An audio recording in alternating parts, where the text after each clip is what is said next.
FedEx full, we commanding the block. Burgundy and gold, got the city on lock.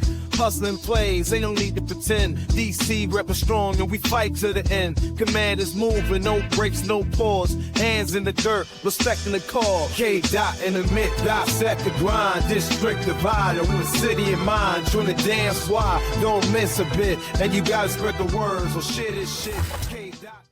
Welcome, everyone, to District Divided, a DC sports podcast. More specifically, a Washington Commanders podcast. I am Amit.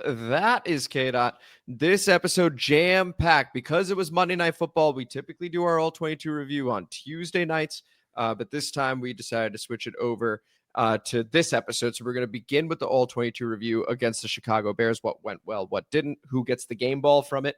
And then, of course, it's Dallas week. We got the matchup with the Dallas Cowboys. It is the game of the week, 4:25 p.m. on Fox. And so you guys will be able to see that nationally. And so we'll give our preview there and predictions, as we always do, with the common mailbag to wrap up the show. So before we begin this episode, if you could please like the video, subscribe to the channel, hit the notification bell, comment, as you always do, and K-Dot. I know I promised everybody that there would be a new theme song and new look come Dallas week, but your boy just went through a breakup, so leave me the fuck alone! Share this shit! Share this shit. We greatly appreciate you guys. And without further ado, we get to that All-22 review featuring our very own K-Dot. It's the All-22 review on District Divided. Bitches!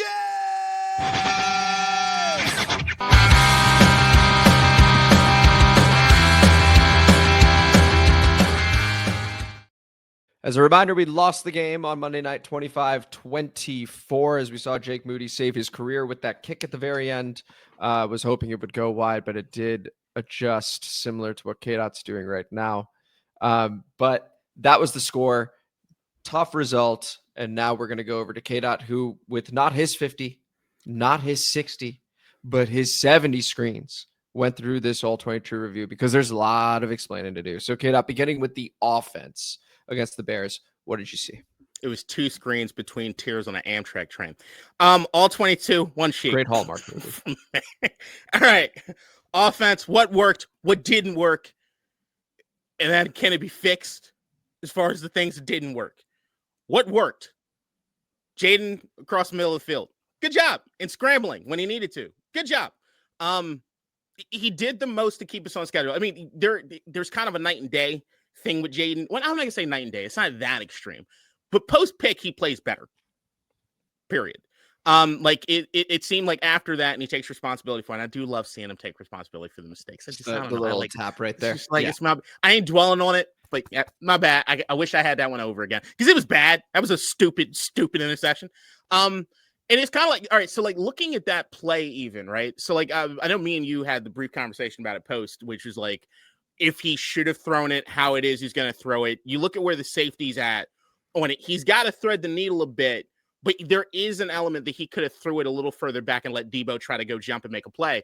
But the thing that I saw was that Zach Ertz is there. And there is that he flashes open for a bit. But the thing with Zach Ertz, the more and more you watch the offense, is the more you kind of realize, I think Zach's kind of doing his own thing. Because if you look at the way that play is designed, I don't get it. Like I don't. So this isn't like a choice route. Nothing. You just think he's doing his own thing. I think Zach's able to. I think they're giving Zach some flexibility on it. And I've heard Logan Paulson say that at some point when he would know being a tight end. In that play itself, it kind of looks like either like I'm not going to say Zach Ertz is running a wrong route because I don't think he does that, right? But I do think that like if I'm looking at the concept as far as like where it is you're trying to draw the attention to, if you're going to make that throw, I don't think where Zach is on the field makes a whole lot of sense. I think Zach's just looking for where to be open to be that safety valve for Jayden. And it's worked, right? So like Jayden, him being that safety valve, but you usually don't see a whole lot of them scheming up something for Zach as much as he's the valve. I think the only time you really see him scheme stuff up is usually in the red zone. And that's usually some of the quick plays or some of the slant sort of stuff. So there's that. Deebo Samuel and what he does as far as where he takes the defense, as far as from a gravity standpoint, that allowed Jalen Lane and Luke McCaffrey to eat in this particular game. And it was like very, very, you could just see it. It jumped off the screen. So like there was an element of that was just like, it was dope. The 33-yard touchdown, like it's the fake screen to Deebo before he gets some deep. And the Jalen Lane, the stop and go, which was like, I think everybody saw that, the slow-mo replay. Jalen Lane. It was dope. Now, those two guys, as far as like kind of what worked, what didn't work, is that they're open more than that. They're open more than you'd think in this game. Mm-hmm. Jayden's just not taking the hits. And that's why I say post-interception, you start seeing him lean on these guys a little bit more, start looking at them. But I see Luke McCaffrey more open in this game, like I've been saying in the previous, and it does look like the route run is a bit more crisp. And I do see Jalen Lane. I just don't think he wanted to pull the trigger to either one of those because he doesn't trust him yet. I think he trusts Deebo. He trusts Zach. And I think as this game went on, he trusted both these guys a bit more, and that could mean volumes as far as going forward.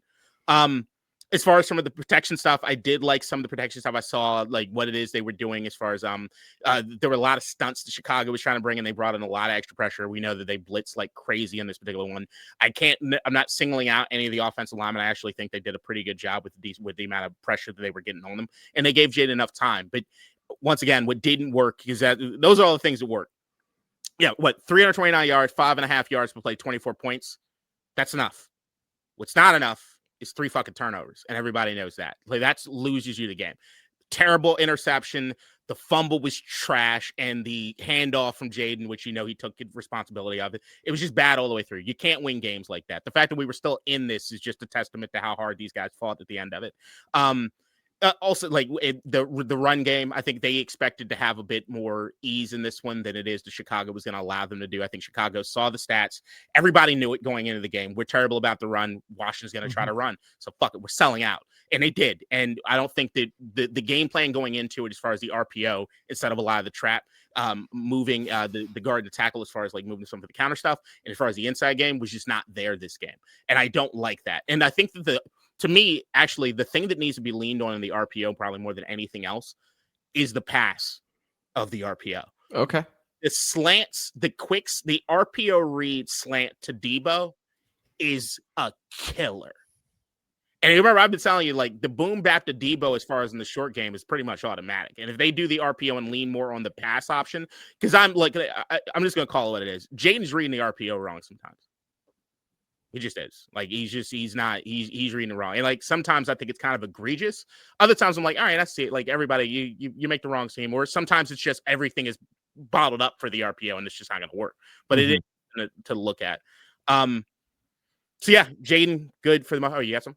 No, well, so but just talking about the RPO, I'm thinking back to last season because I saw a coach on Twitter, ats us a whole lot, especially when we lose, just to be clear. But ats us a whole lot and was saying, what do you think the problem is with we're getting into third and long a whole lot? Yeah. And as you were saying that, the thought that crossed my mind was we were very good in short passing situations and some of those RPOs last season. That seems to be what's missing so far this season. So I'm just in agreement with you with the thought that I had. Yeah, no doubt. It's like a tale of two. They can do both elements, but it's like what's working with the running game this year is not necessarily what was working with the running game last year, as far as from a philosophical standpoint. And what they have with Bill in where he's been most effective is kind of a traditional run scheme, like 11, 12 personnel, and you just kind of run the ball. And like we talk about Dallas, there's going to be some opportunities for that. But we know Jayden's banged up.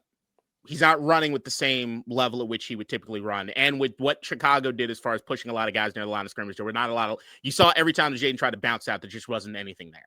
It's like they just had guys pursuing, they were doing all sorts of stuff. I just think the RPO can work if we diversify just a bit and work some other things out of it. But just the strict option between Jayden carrying the ball or handing it off, we need to have the pass element just a bit more in there than it has been. Yeah, so that's everything on offense. That's everything on offense. Defense, just to try to run. Can I ask you a quick question on offense one more time? That was also a mic check and it unplugged for a moment. Deebo Samuel. You do sound a little echoey. Okay, I'll sort that in a moment. Yep. Deebo Samuel, did he look healthy? No. Did he? Okay. Can you touch on that a bit and I'll fix the mic?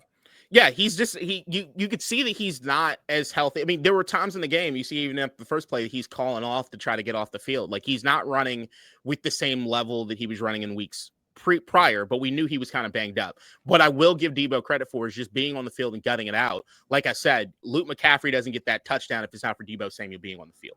So like there is still an element of Chicago sold out knowing we don't have Terry McLaurin, Deebo's hurt, and we don't have Noah Brown. So they did that.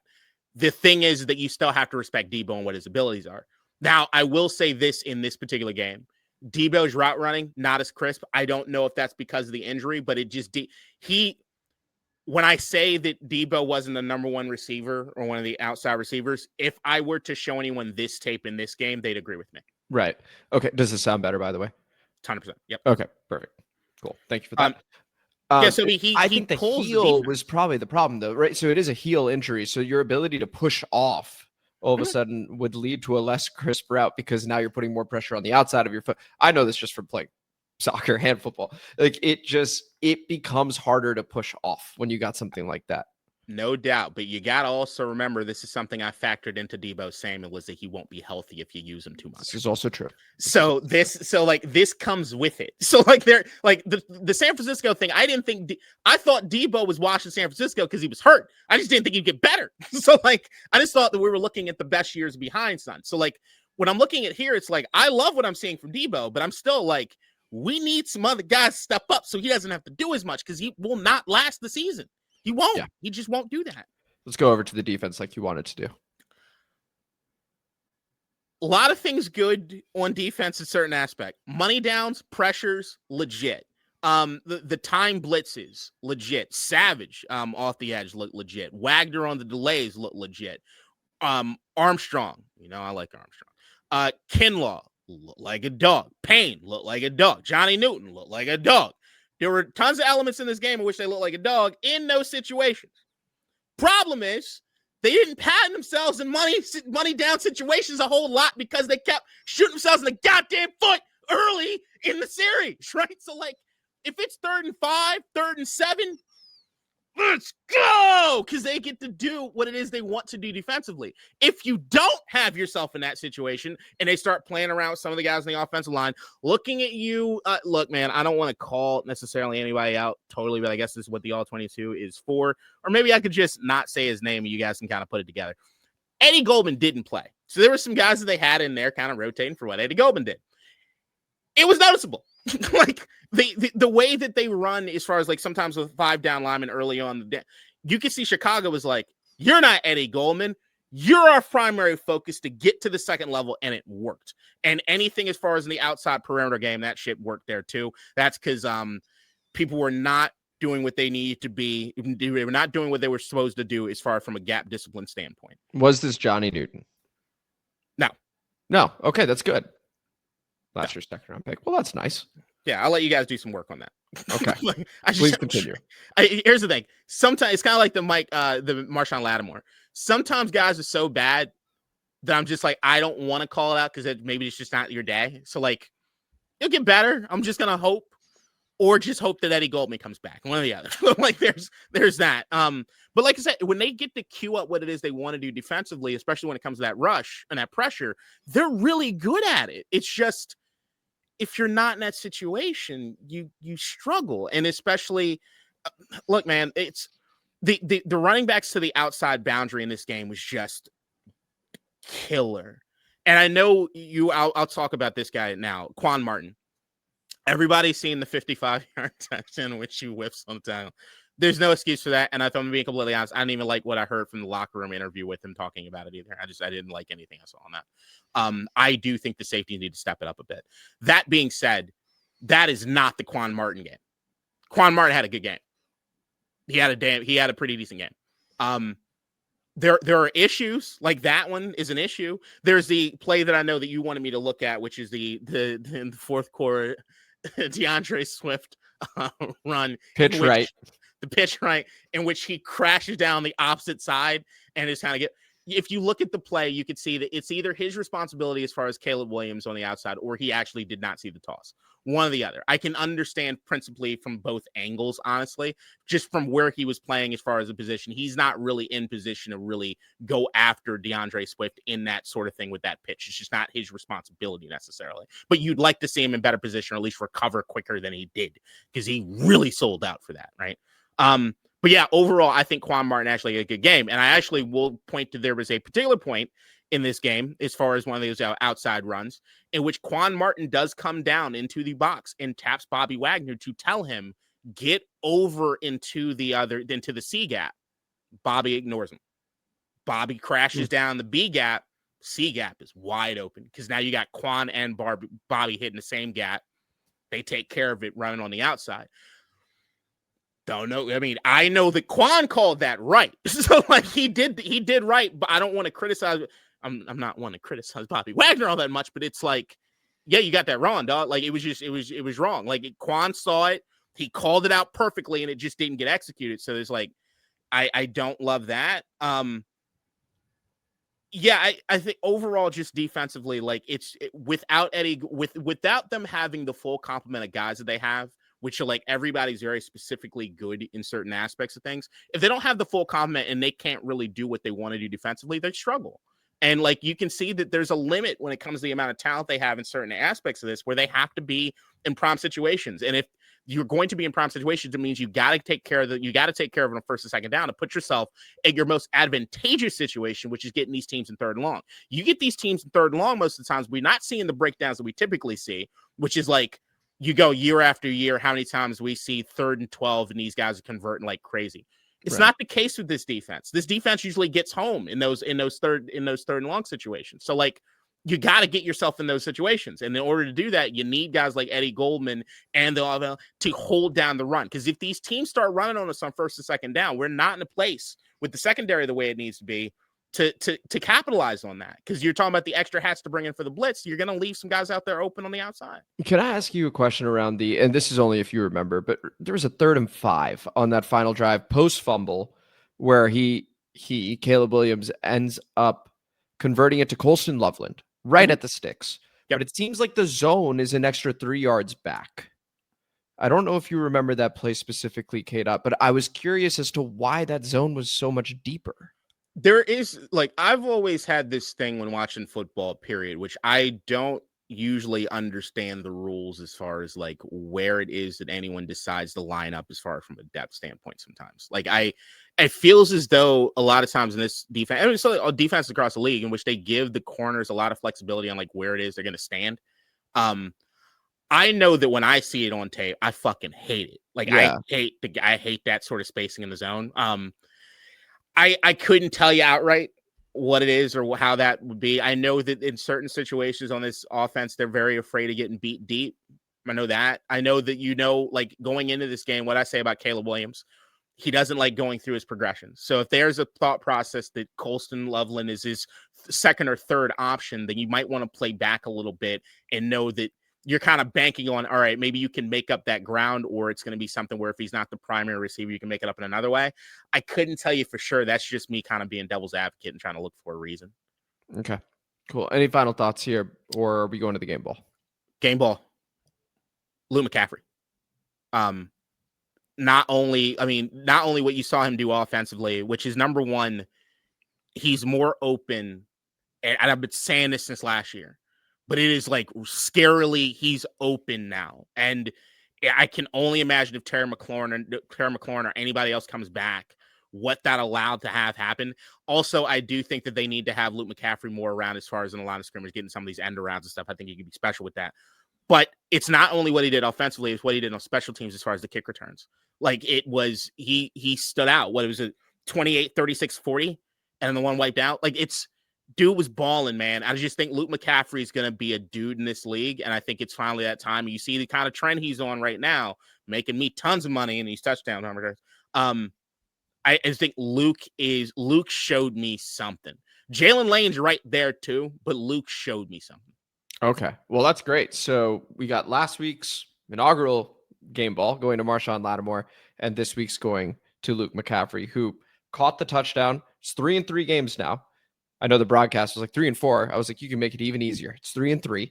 Yep. Because that's what it is. And he's been excellent in the return game. So shout out Luke McCaffrey for the game ball for the All-22 review over here. And with that, we're about to head over to the preview against the Dallas Cowboys. It's the All-22 review, a district divided. Bitches!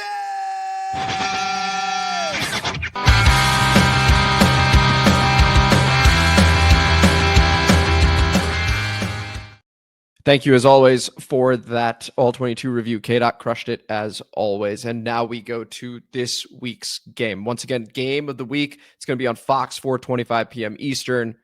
Commanders, Cowboys, one of the oldest rivalries in the game. And, of course, to begin, before we talk about the offense and the defense and, the X's and O's, we begin with the context around this game in the form of the injury report. And so why don't we go ahead and begin with us, and you will see any number of names on here, and significant names at that. Dorrance Armstrong, with the hamstring injury, has not participated in practice.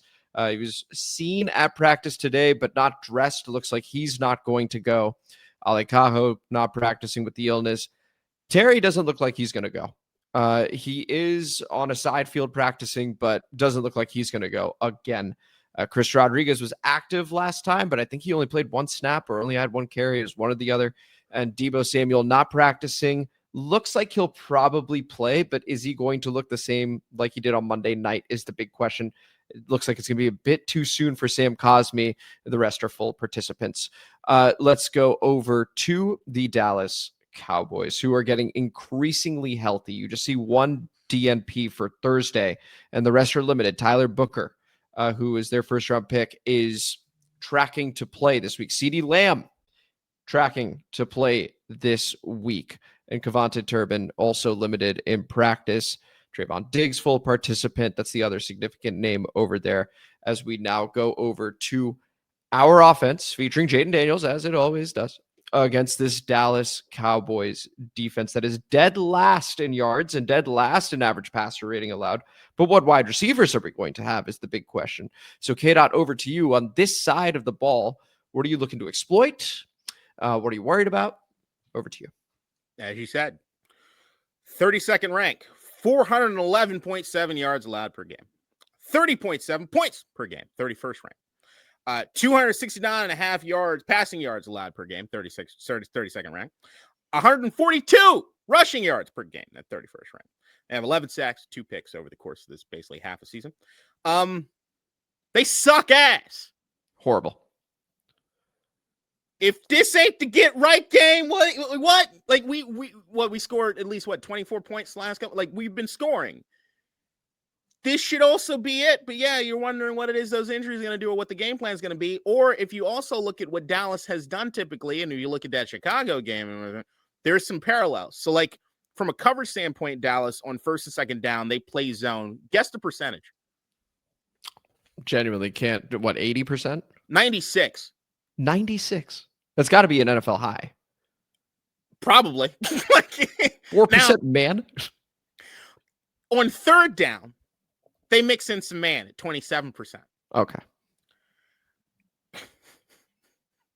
And with that being said on man on third down, they allow 11 yards per play in man. And on 3rd and 7+, 7 for 7 offenses against this team. From a separation standpoint, their defense has forced a tight window on 9.2% of throws. It's the 4th lowest in the league. 57.3% of passes against them are to open receivers with 3+ yards of separation. They suck ass.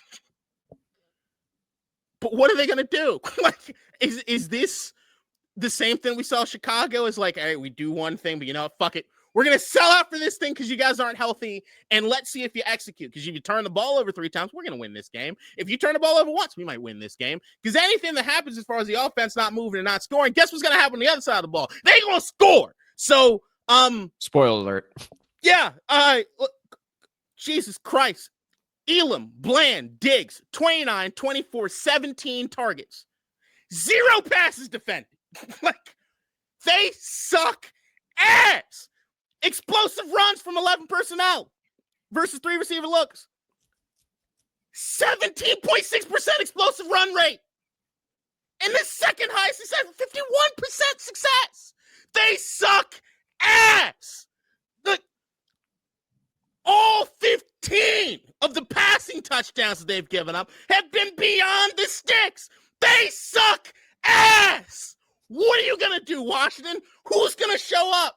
Are you going to let Dante Fowler get his little comeback bullshit going? Are you going to let these cornerbacks have not shown anything all season long to get right against us? I hope not. I hope Jayden comes to play. I hope Ja'Cory Krosky-Merritt.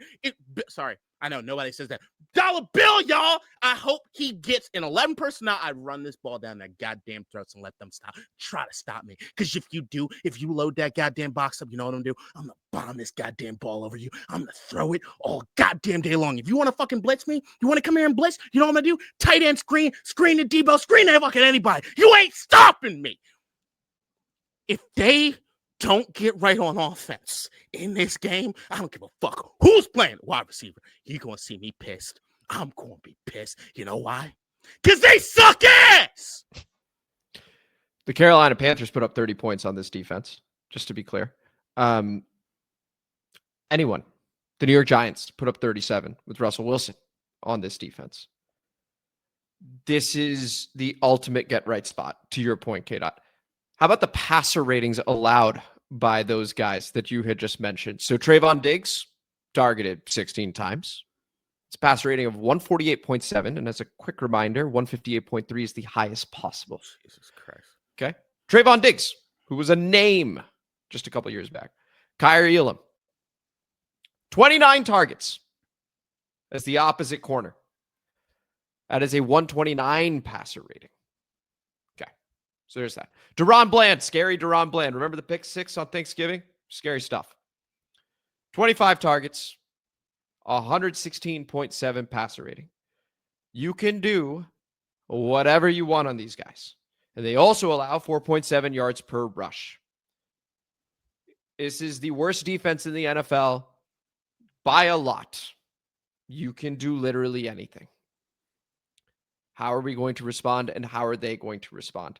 Are they going to go, hey, we saw what Chicago did. Exactly. I have the exact same notes as you.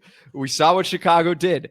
What if we just sell out on the run and see if a Jalen Lane can beat us, and see if a Luke McCaffrey can beat us, and if an injured Deebo, I expect him to be active, can beat us? If they can, fine. But otherwise, we got you. Or do these guys step up? Do they all basically have career days, the youngsters in particular? And is Deebo able to be, it's on the board. And does Deebo, is he able to be effective enough to be able to create space for himself and the others? Just his presence alone. This is an opportunity for Ben Sinnott. This is an opportunity for everybody. This is an opportunity for absolutely everybody. And most importantly, it's an opportunity for Jayden to get right, because I know he's feeling Monday night. I know it. He's ready to move on. He's excellent at that, but I know he feels that responsibility still. And this is the perfect defense to go against. So in terms of the prediction over here, it really depends on, can you run? Because if the answer is yes, welcome to your field day. Yep. And if the answer is no, well, now it's on the receivers to win one-on-one. Yep. Let's go ahead and flip the script here. Just on this, look. If they don't do this, just fire fucking everybody. They should load the box big time. They should do Dallas. They should. I completely agree. They should sell out. And the thing is, if Terry's not going to go, which isn't looking likely, and Deebo's not 100%, so even if he does play, we know he's not 100%. If I'm them, I am crashing down the line of scrimmage and forcing Washington to be patient and to choose their spots.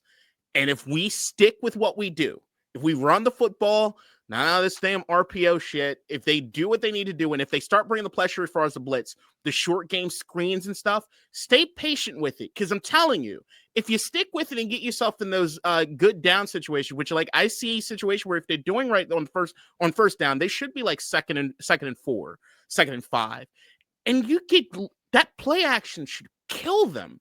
If you do this right, don't get outside of your element. They're going to bait you into doing something. That's looking at you, Jayden, with that interception you threw in the end zone. Don't give it to him. Like, you will lose this game if you turn it over. Yep. No, I mean, that's for sure. We lost the last game because we turned Right. it over. And so long as you play a clean game against Dallas, you should be able to move the ball at will, however you want to. Running the ball, short pass, intermediate, long. This defense will give you anything. I haven't seen corners with this high a passer rating allowed. We've been doing this podcast for a long time.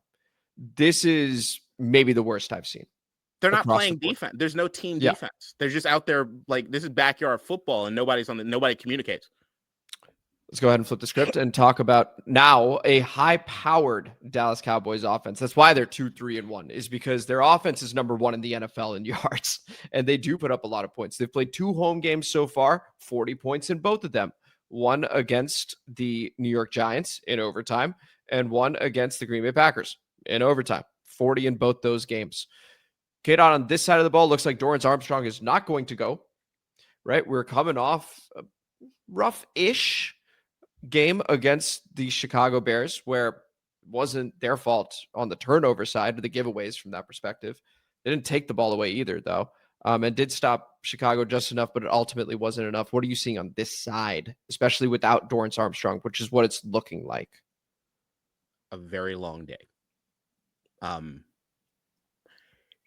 What we excel on in defense, like I said in the All-22, is to get us into those prime situations as far as like 3rd and long or 3rd and medium, and then being able to queue up what it is we need to from a pressure standpoint. And what that has allowed us to do most of this season is when we turn up that pressure, the quarterbacks start making mistakes to get the ball back, right? They turn the ball over on downs, or they have to punt, is what I'm trying to say.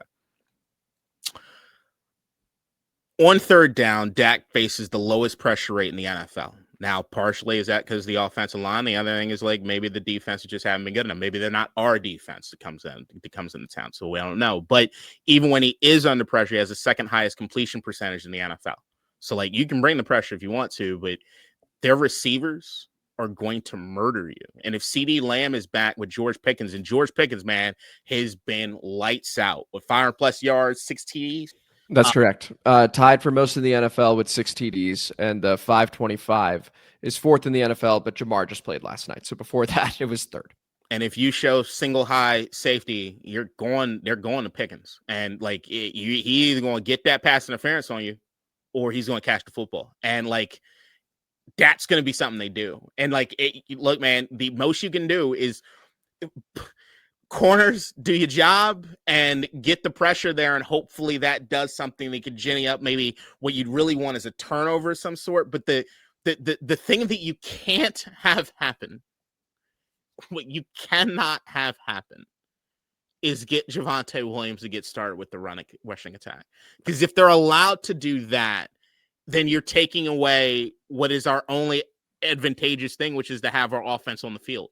Okay, both these teams just want their offense on the field mostly. Okay, so like you've got to, they cannot drag this out. And I tell you, the only thing that scares me with Javonte Williams, if you look at the stats, it's not really scary, but he's top 5 in yards after contact. And I'm sorry, but if you get the Quan Martins taking the wrong angles, if you get guys that are not sure as far as the tackle stuff goes, then Javonte Williams is going to burn you.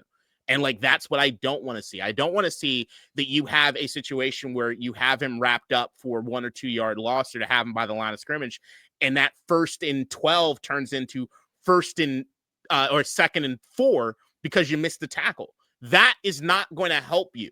You have to do everything you can do, especially in the early downs, to put yourself in the most advantageous situation. And I'm telling you, it's going to be a long day. They love play action. They love to bait you into stuff. And if they do play action, the person they're usually going to target is Jake Ferguson. Look, Frankie Louvu has been pretty good in coverage when he's been able to play it. Like he's I think even some of the stats have been going around on Twitter and everything. He's pretty good in coverage, a lot better than Bobby. Tell you that. It goes back to some of the rules that we've talked about as far as like whose responsibility is going to be what. If they start doing that play action, he chips and then lose out. Like I can see that being an absolute murder killing thing for us. I think you got to play the safeties kind of deep on this one to make sure that at least you're showing something against CeeDee and George Pickens. But this is really going to be about the guys suiting up and actually just playing ball. Cause like, and there's nothing they don't do well. So like you just have to help Bobby out in coverage when it comes to Jake Ferguson, some of these guys. Marshawn Lattimore, Trey Amos, we need your best work. Mikey, man, if CeeDee lines up in the slot, brother, I want to see what kind of help they give you, because right now I don't love it. Like, yeah, man, this doesn't look great, especially if you got guys like Dorrance Armstrong. I can't go. This is a whatever works kind of game. So when you talk about Mikey on CeeDee, I anticipate CeeDee's coming back. The reports sound like he's going to come back for this one. So just amazing timing for us. I don't care about feelings in this one. So if Mikey's not getting it done, Noah's in there, right? Like, it's just you need to win this game. You absolutely need to win this game, and you're going against an offense that is high powered. Dak is playing at an MVP level right now. Yep. And that's without CeeDee Lamb, which years past that would not be the case. But with George Pickens there, he feels like himself. You could see that.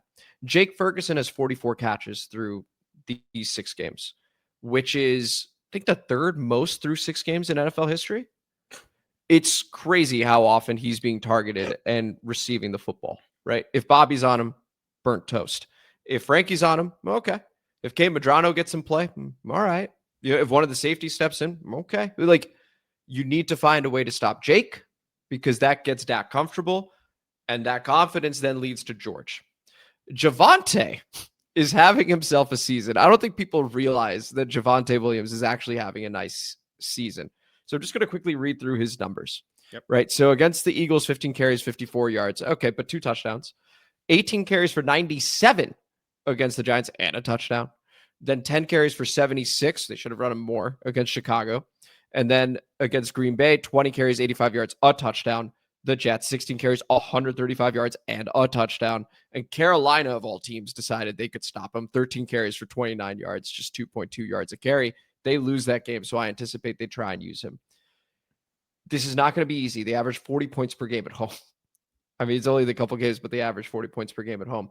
But this is a whatever works game. If you can get even one turnover, I like our chances of winning, K-Dot. But it really is just a whatever works. Bend, don't break. Can you get 3 stops? Can you make them punt 3 times? That might be enough, right? And to me, based on what I've seen from this defense, that would be enough to be able to go, okay, against this offense, good enough. Now the offense should have enough to win. Any other thoughts here? On the Javonte Williams standpoint, because I see what you're saying, but I want to make sure I highlight one thing with the Javonte Williams thing, specifically for us. I see those stat lines. You also got to look at what was his longest rush in each of those games. The one that he went for $135, he has a 66-yard run. When he goes for 85, he has a 13-yard run. 76, he has a 22-yard run. And for the 97, he has a 30-yard run. You take those big runs out of it, the day looks a little more in line. But that's what you have to make sense of. The yards after contact, he will burn the hell out of you if you miss those tackles. That's the thing that this defense has to worry about more than anything else. And we miss tackles, 4th most in the NFL. Right. So, like, if you're going to do that, then you're going to have one of those extremely frustrating days where Javonte, it looks like we got him bottled up. And it'll probably look like that for a good portion of this game. If we're playing good. But, like, and then all it takes is that one bad angle that turns something into an explosive. And I'm sorry, but, like, you have to take advantage of this every time. If you turn a 1st and 12 into a 2nd and 4 and they get into play action, then you have Pickens and CeeDee Lamb that'll kill you. And, like, all it takes is the one. It just takes the one. You have to play sound. You have to get this off the damn field and get your offense back out there. That's the only way we win this game. Yep. Any final thoughts here? Oh, Brandon Aubrey can also kick from anywhere. Any final thoughts here before we move to the prediction, K-Dot? No. Let's go ahead and go to that prediction where you will see the Commanders at 3-3, the Cowboys at 2-3-1. This is a huge game because Philadelphia is still sort of figuring themselves out right now. So the division is live for both of these teams. And as long as Jackson Dart and Cam Scatterbo stay alive, I guess. It is a 1.5 spread over here. We are the favorites at home. Oh, I'm sorry. This flipped. Wow. This flipped while we were doing this. The Dallas Cowboys are now 1.5 point favorites. That is crazy. Literally an hour ago. Terry's not going and Deebo don't look right. And Deebo don't look right. And I actually think this is the correct line. The Dallas Cowboys are favored by 1.5 points. The over-under is 54.5. K-Dot from you. I need a score. I need a winner. I need a player of the game. since before the Bears game, I had this score as 30-27 off of Brandon Arbery field goal that gets them to win the game. I still feel like that's probably what's going to happen in this game. I'm looking at my record. Now, at this point, I don't give a shit. And I'm looking at this team not making any goddamn sense from week to week, at least from what I'm watching in the All-22. And here's what I'm going to say. I know from what it is you tell me that Jayden Daniels is pissed off about what happened on Monday night. Mm-hmm. Let Luke McCaffrey be a real thing. Let Jalen Lane be a real thing. Let what I saw as the game progressed that he actually trusts these guys and is going to take these shots that I've seen that have been out there on the field for a year now that I haven't been taken advantage of. Give me 30-27 Washington. And just so stupid. In player of the game, give me Luke. Give me Luke. Okay. Give me Luke in special teams and give me Luke on the. This is so stupid. What it should be is 30-27 CeeDee Lamb. But I'm gonna go 30-27. And it's not, I'm not hedging my bet. I'm all in 30-27. The Jayden puts the team on his back late in the game, and we get this thing. Yeah, man. K-Dot, wearing shades is always a great time, just to be clear. There is a little bit more spice when you got the game right and your co-host didn't. When you get to wear those shades. And I am so praying that this is the case on Sunday because I have Dallas winning in a spot where we really need to win. So stupid. But the wide receivers are what worry me. Yeah. I got to see it, and I'm not sure I'm going to. So as much as I believe in Jayden and his ability to bounce back, what is he working with?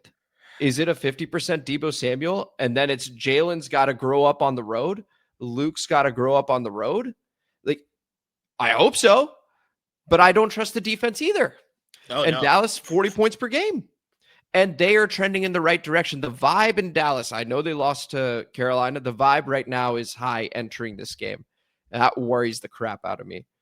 I've got a high scoring game. I've got it at 38-35. I still think we're going to score.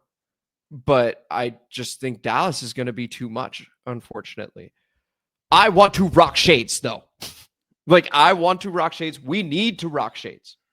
I got us winning the Super Bowl. We need to rock shades in the worst way. But the vibe feels low right now in Washington with all these injuries. The vibe feels good in Dallas, and they're at home. And they even tied Green Bay. I don't know, man. Player of the game, because it can't be Dak. CeeDee's back. It's CeeDee. It's got to be CeeDee, man. It's going to be CeeDee. You got to see it. I mean. Yeah. So here's my squeezy. prediction. I hate picking Dallas in this spot, just to be clear.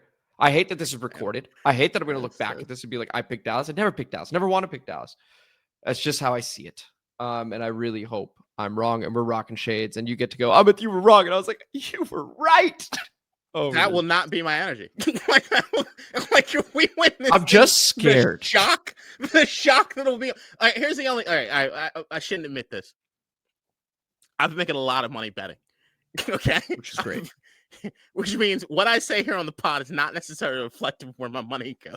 So or at least it's. So I won money last week because I chose unders far from a point standpoint. I knew certain things were most likely to happen. This isn't over. Yeah, because Dallas will provide 35 of it. Do not put your money on Washington money line. Do not put your money on Washington to cover any. If you want to be on the Washington side, maybe Washington plus something, but that's it. You don't want to.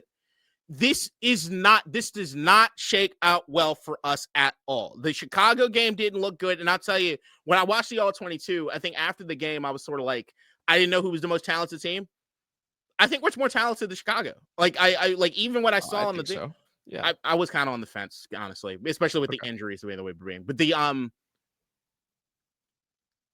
their offense outclasses us, and it's not close, bro. It is.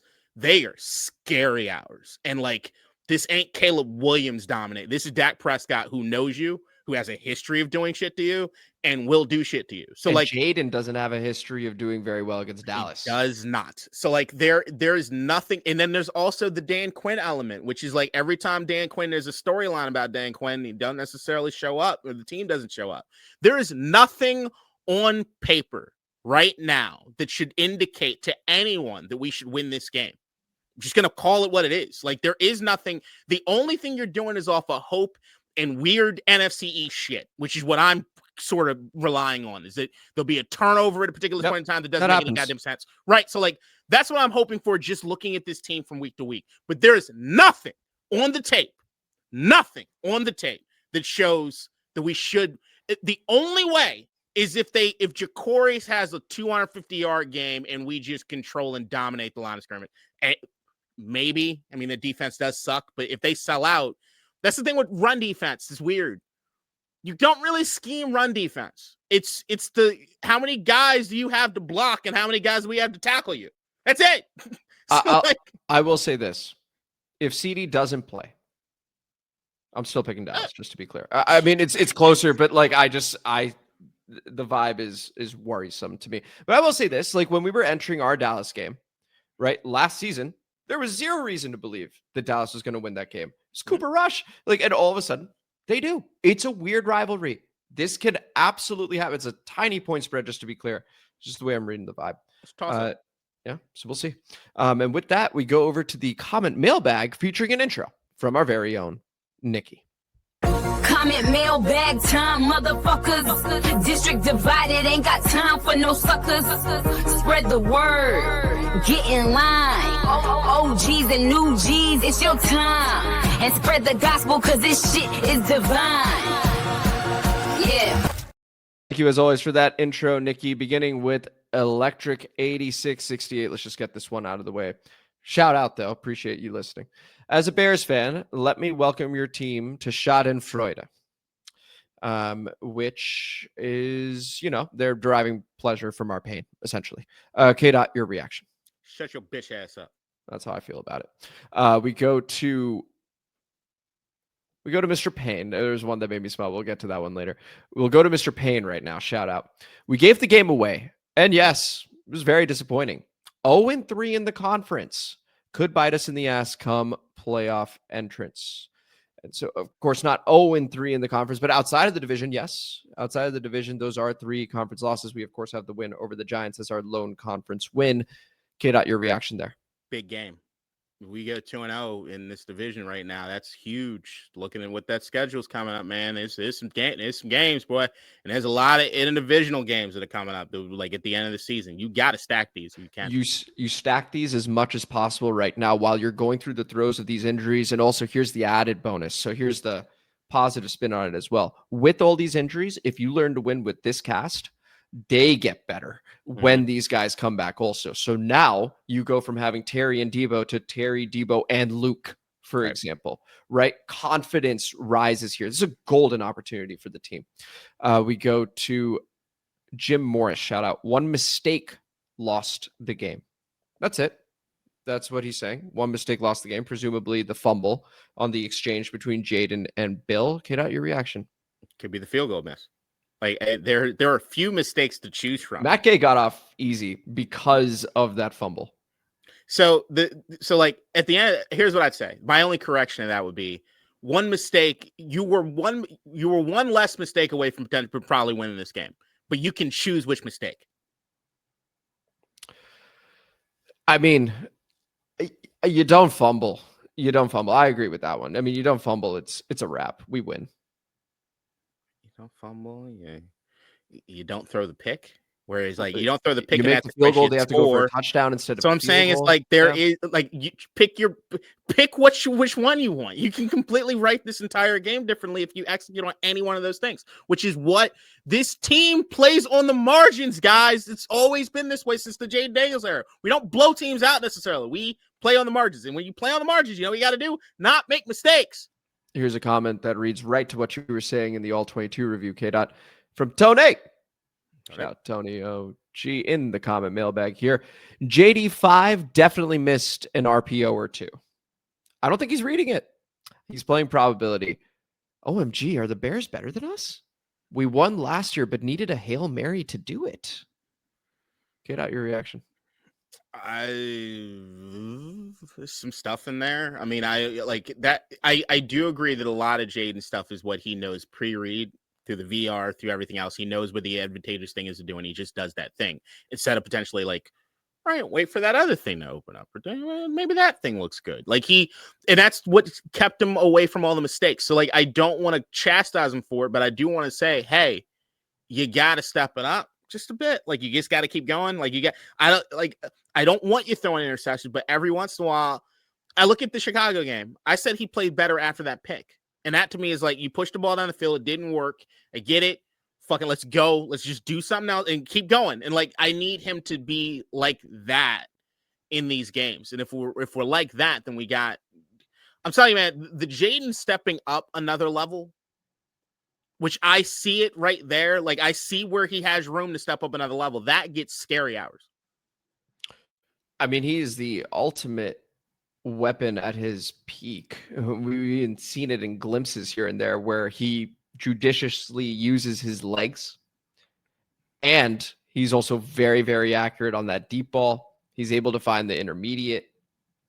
He's a dangerous player, man. There's a reason we think so highly of him. Here's MF quotes. That All-22 was so bad, K-Dot said we are skipping it for the week now. You will recall that during the episode, we did say we were going to cram these things together. So he wasn't ducking it. One pretty, but he did it. K-Dot, your reaction. Yeah, I mean, I didn't really want to do it. The main reason I did like everything it was you specifically asked me about the Quan Martin piece. And I will say this. Quan Martin did play a better game overall, but his mistakes are kind of glaring. And there are some areas where I'm looking at safety as a unit and saying, I want that to be better. Also, a lot of people giving Quan. You remember the fumble in the Chargers? Was it the Chargers game? Yeah, the fumble that that was not good to me. Like that, like he put his shoulder on dude. Like it was just like that was no. He just let it go. I was just like, just don't like. So like, I'm not like even that. I'm like, I ain't giving them that much credit for that. I'm just saying overall on defense, there are but a few guys that I can. There's no one on defense that I could say play perfectly. Period. This season, I will say there have been some guys that like show me flashes and stuff, but now I need to see the consistency, and that's all I'm looking for is consistency. Go to Vindo. Shout out Vindo. Oh, gee. Bro, St. Juiced has the third lowest passer rating in the league when targeted this season. The facepalm emoji over here. K-Dot, does that say anything about coaching, or is St. Juiced just having a good year so far? Look, St. Ash Juice is a hell of a nickname that'll never leave my brain. It's unfair. I do think it got to a point where it was just like, yeah, it's what it is. But we were always rooting for him. We were always rooting for Emmanuel Forbes. There's no guys that came through here that have done. So yeah, go do your thing out there. But sometimes it needs a fresh start. I will say I don't see any situation which Benjamin St. Juice would have that rating here, regardless of whatever the situation is. I'm not going to necessarily blame coaching because I see what they're doing with Trey Amos. But I also saw what they did with Mike Sanderstill last year. But then I see what Mike Sanderstill is doing this year. And I'm like, is that a coaching thing? I'm not entirely sure. I don't know until probably the end of the season. But right now, from the All-22 and everything, I'm not necessarily blaming coaching for things. I just, you know what? I'll tell you this. I don't feel better about Benjamin St. Juice being in the secondary. Fair. Martin Collins goes, we let Philadelphia off the hook. Once again, we have our destiny in our hands and give it away and put playoff pictures in jeopardy with NFC conference tiebreakers. It's a true loss of turnover battles. So this comment in particular, Kedar and I, after we finished recording, was like, man, you seem very down about this loss to me. Like more than, it was an NFC game, yes, but it wasn't an NFC East game, whatever. It was the fashion in which it occurred, and it was that part in particular where it just was, we had first place right there. We had an opportunity, and to let it go in the way we did was what was a real downer for me. So I thought, Martin, you did a nice job summarizing how I felt in our last episode. Go ahead. Yeah, I was. I could sense it was palpable coming off it. Like it was just. I will. It is now official. Terry's not going. Okay. Also, what? Go ahead. Continue. I don't know if this is accurate. I'm just coming across that it just kind of yeah, this I don't want to say it unless I can kind of confirm it. But what I'm seeing is right now that Cowboys cornerback Trevon Diggs was involved in an accident in his home last night and is now in the concussion protocol. Oh, geez. Okay, yeah, I'll look at that while you. Not saying that's confirmed or anything, but it's just but the Terry not going now and that being official because of the quad, I think that's why you saw that flippity flip of the line. That's all it really takes. That has been confirmed, by the way. Trevon Diggs will not go this Sunday. In fact, Brian Schottenheimer has made that official. He's been ruled out for the game against us. They suck more ass. I am beginning to think. Well, first off, hope he's okay. I mean, like that's that aside, obviously, like an accident at home last night, concussion. Okay, initially I thought it was a break-in. Accident at home. Only second weirdest with the Anthony Richardson thing is still the weirdest thing I've seen. What was the Anthony Richardson thing? He broke his goddamn orbital bone with a like a resistance band. There's a lot of stuff going on. I mean, there were the fireworks. So multiple people. Najee with fireworks, JPP with fireworks, John Wall, legend, slept in the shower, some shit like that. I mean, like, D'Angelo Hall. D'Angelo Hall making pizza with socks on a marble floor. Dumbass. We're waiting like all year. Our franchise, bro. That's our franchise, man. I mean, come on. Oh boy, now I'm Trevon out. I'm starting to think. I'm sorry. All right, stay tuned. I may revive. Oh God, go ahead. I don't know, man. Deebo getting reps in today. Oh God, I might. Kid, I'm beginning to feel a little something. Dorrance may go. Look at that. Other sides. This is a sign. This is all right. Let's continue with the comment mailbag. I may end up changing this. Oh my God, I'm starting to feel the juice right now. MF Quotes goes. I just watched some film. Did you want to continue reacting to the prior comment, by the way? Because we just started. No, man, I'm distracted now. I just want to see you change your mind. I feel better about my prediction. You see my eyes right now? I might. I know. You're right there. I just want you to go. Okay, I just want you to get through it. I just watched some film. We need McGee. We're continuing the comment mailbag. This is MF Quotes. I just watched some film. We need McGee on the field. Bobby can't go left to right anymore. And I love Quan, but yikes. We missed Eddie Goldman. Preston Smith, washed. Trey Amos will be a future all-pro corner with a laughing emoji over there. Ho-Wit sucks. Cliff, we could have been more creative in the run game, but they were going all out against the run.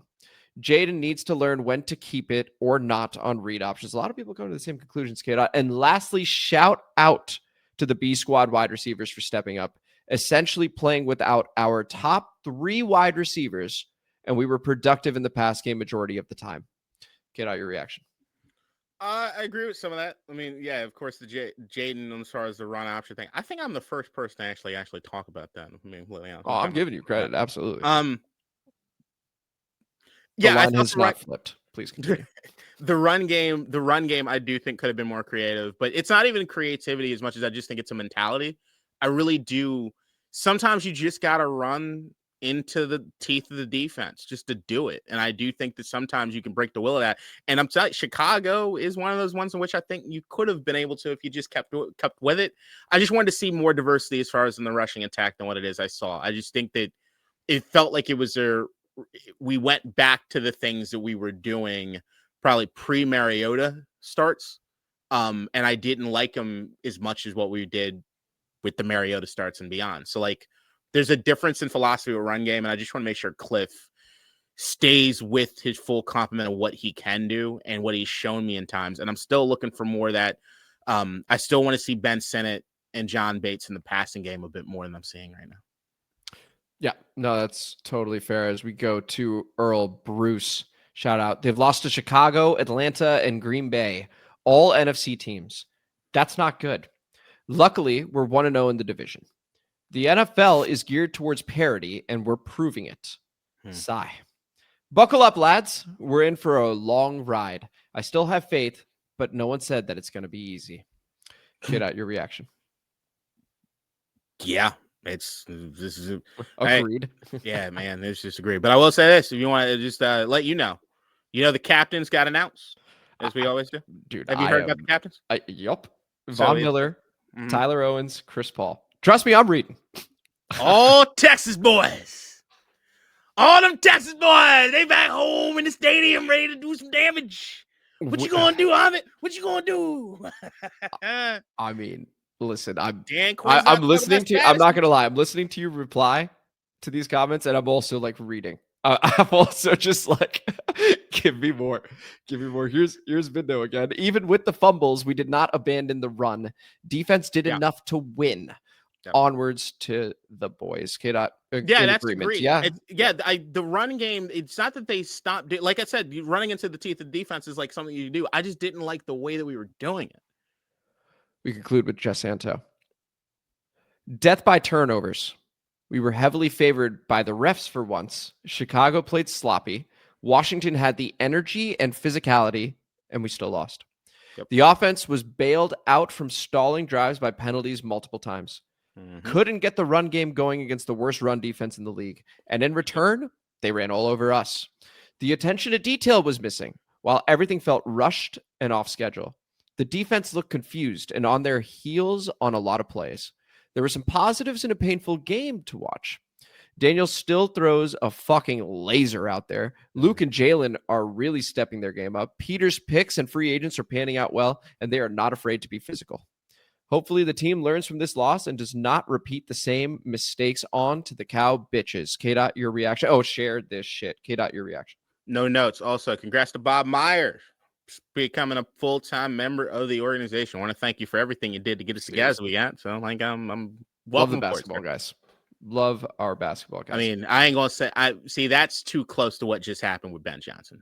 I'm not going there. No, it's fine. I'm already showing you I moved on. See, that's sort of the point. I had my emotion at that time, and this is me processing said emotion and moving on. Any final thought there, K-Dot? Because I got one. What you gonna do? I'm flipping. I've read what I've needed to read. That's what's happened. So now it's Commanders 38. Breaking news. A-Train has taken over. Commanders 38, Cowboys 35. Yeah. And not the rest of it. Just that. That's great. Commanders 38, Cowboys 35. Who am I fucking kidding? I can't bring myself to do that shit. We are winning on Sunday. Trevon out. Team's a little concerned about him. Deebo looks like he's going to go. Dorrance might be coming also. I don't know. And we need a response. And the best point you made, K-Dot, which I meant to mention, I don't know what this team's going to do each week. They win one, they lose one. They win one, they lose one. They win one, they lose one. That's a trend. We're winning this one. And this was the show. This was District Divided, a DC sports podcast, more specifically, a Washington Commanders podcast. I am Amit. That is K-Dot. And if you enjoyed this episode, please like the video, subscribe to the channel, hit the notification bell, comment as you always do, and K-Dot. Mamas don't let their sons grow up to be cow bitches. Let's go. Shit is shit, homie. Cowboys week. After bastards. Let's win this game, baby. Let's win. Oh, I'm fucking fired up. And we're stopping at the wrong time. I should have, man, juiced right now. Watch out, Clarendon. We'll see you guys post game with the live stream. So share that with people as well. We'll post it like we always do. And so until then, take it easy and let's hope and pray for that Shades Monday. So until then, take it easy. Bye, everybody. In DC, we're just hoping that you listen.